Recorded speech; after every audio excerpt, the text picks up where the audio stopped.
अभी जन्म प्रमाण पत्र हम लोग नहीं जारी कर रहे हैं। ये तो अभी आने वाले समय में अभी एक नई इस OSR के तहत इसमें 2 सेवाएं जुड़ी है। एक आपकी आधार की सेवा है और आपकी जो बैंक BC जो आपके समूह के द्वारा जो लगी हुई है वो सेवा आप ही बैंकिंग की सेवा आप लोग ही दे।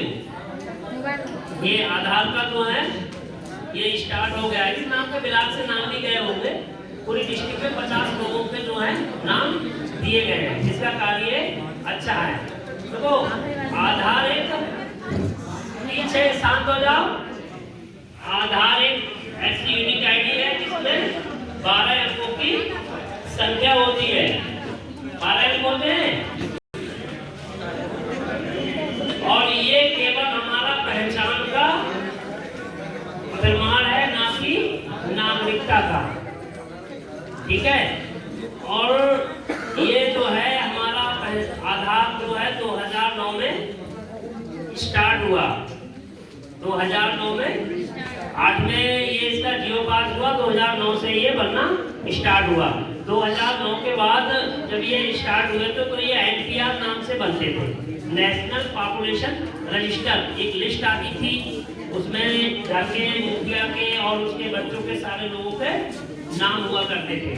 उसी के अकॉर्डिंग आपके जो स्कूल में कैंप लगे हुए वो बनते थे।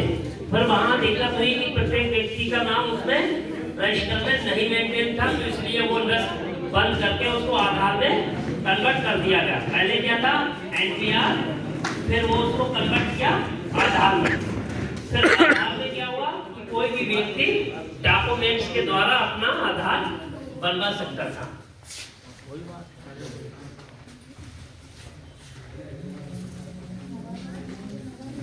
12 अंकों की यूनिक आईडी होती है और ये निःशुल्क बनता है। लेकिन आप अगर इसमें कुछ संशोधन करा रहे हैं, करेक्शन आप कराते हैं, तो उसका भी इसमें चार्ज लिया जाता है। अगर आप नाम चेंज कराते हैं, एड्रेस चेंज कराते हैं, तो उसके लिए 75 रुपए आपको गवर्नमेंट को देना होगा। पहले ये 50 रुपए देते थे, अब उसको बढ़ाकर 75 रुपए कर दिया है। बाकी जो अगर आप अपनी फोटो फिंगर अपडेट कराएंगे तो उसके लिए आपको 125 रुपए देना होगा। ये फीस कोई ऑपरेटर के अकाउंट में नहीं जाएगी। ये UID का अकाउंट होता है, उस अकाउंट में वो ऑपरेटर जमा करेगा। अगर आपके WCT में बन रहे हैं तो वो जमा करेंगे महीने पर, और जो बैंक में बनते हैं वो पर डे जमा होता है।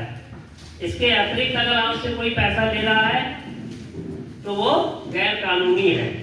उसके लिए आप 1947 में कंप्लेंट कर सकते हैं।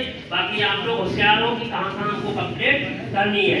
अगर कोई भी जानकारी लेनी है जो आपको नहीं बता रहा है या ऑपरेटर आपको उलझा रहा है, तो उसके लिए एक नंबर है 1947। आधार कार्ड में भी लिखा हुआ होता है, उसकी साइट पे जाओगे, वहां से वो लोग कस्टमर आपकी हेल्प करेंगे, आपको पूरी जानकारी देंगे। नए आधार के लिए, कैश के लिए वोटर कार्ड हो गया, आपका पासपोर्ट हो गया, निवास प्रमाण पत्र हो गया, जाति प्रमाण पत्र हो गया और आर्मी का कार्ड है। इसमें ये होना चाहिए कि आपका आईडी, आपका फेस वेरीफाई होना चाहिए और आपका एड्रेस। अगर ये दोनों चीज अगर आपकी वेरीफाई हो रही तो उससे आपका आधार कार्ड बन सकता है। और जो बच्चे का आधार कार्ड है वो जन्म प्रमाण पत्र और उसके मम्मी पापा में से कोई भी एक गार्जियन उसके लिए अपना आधार और थंब देना होगा, उससे न्यू कार्ड बन जाएगा बच्चे के लिए। और तो उसके लिए उसकी स्वतः अपनी खुद की आईडी होनी चाहिए। क्या चीज नहीं है? कोई भी आईडी क्यों नहीं होगी? कितनी एज है? 18+ है तो उसका एक निवास प्रमाण पत्र बनेगा। सुन ये जो है अभी हम लोग को ये बताया कि निवास प्रमाण पत्र केवल आधार ऑथेंटिकेशन के बाद ही बनता है, लेकिन उसका ऑफलाइन प्रोसेस है, वो लेखपाल साहब जारी करेंगे। उसके लिए क्या वो कागज मांग रहे हैं आपसे, प्रधान से लिखवाएं या उसके घर के डॉक्यूमेंट्स ले, उसके लिए ऑफलाइन भी जारी हो जाता है। प्रधान जो है, लेकिन लेखपाल ही जारी करेगा। प्रधान केवल उसको सत्यापित करके दे सकता है ये इस गांव के वासी हैं और इनकी इतनी एज है और किसी कारणवश इनका कागज नहीं बना है, वो मैं ये सत्यापित करके देता हूँ।